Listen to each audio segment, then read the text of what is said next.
Joining me now by phone is CAIR Abbas, co-counsel for the Council on American-Islamic Relations, which filed a separate lawsuit stating the executive order is unconstitutional. So let's start there, CAIR. What is the status then of your lawsuit, given this stay that was issued per the Washington State suit? Well, it's still pending, and there's still a lot of things that need to be done, even with a stay in place nationwide.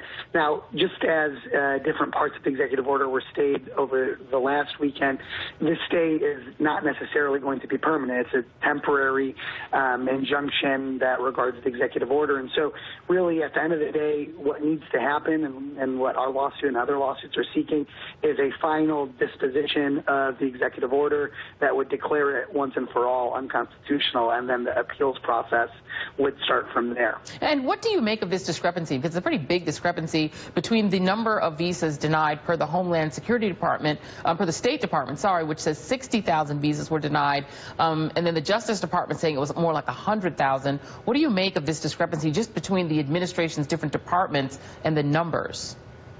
Well, the Justice Department in court seemed to indicate that there was, about 100,000 or so.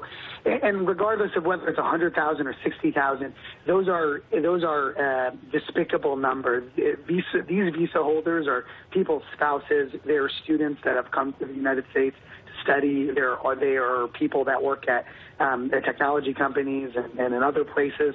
And so that's the carnage that Donald Trump is imposing on America.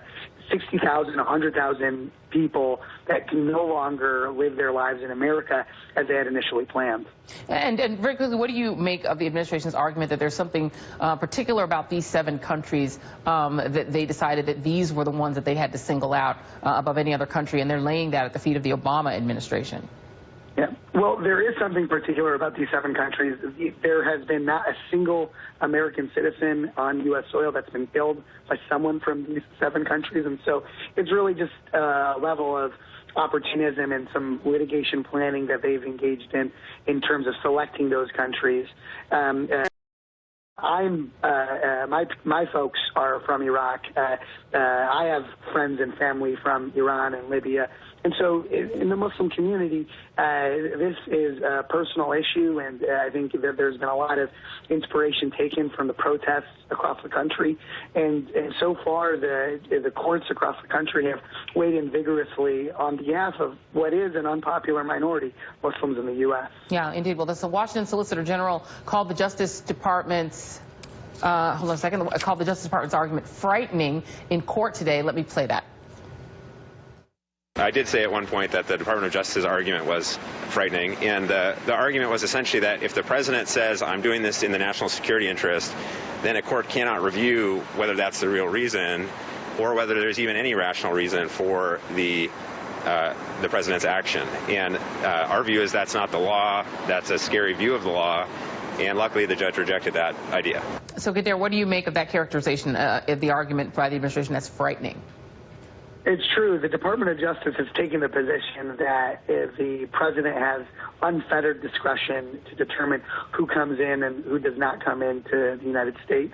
And that's not the law, thankfully. The Constitution places limitations on the ability of the executive branch and the legislative branch from discriminating on the basis of race, on the basis of religion. And remember, the Constitution prohibits religious discrimination not in one place, but in several places.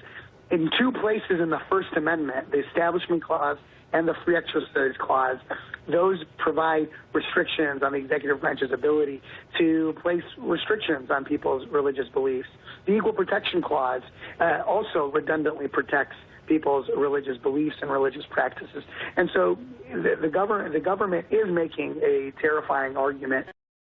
It's similar to arguments that the executive branch has made in defense of some of the most despicable policies, including torture, indefinite detention, indiscriminate surveillance. And so we're seeing a recycling of those same tired arguments that the executive branch is omnipotent and all-powerful. Yeah, indeed. Well, CAIR Abbas, thank you very much for being here, sir. We really appreciate your time.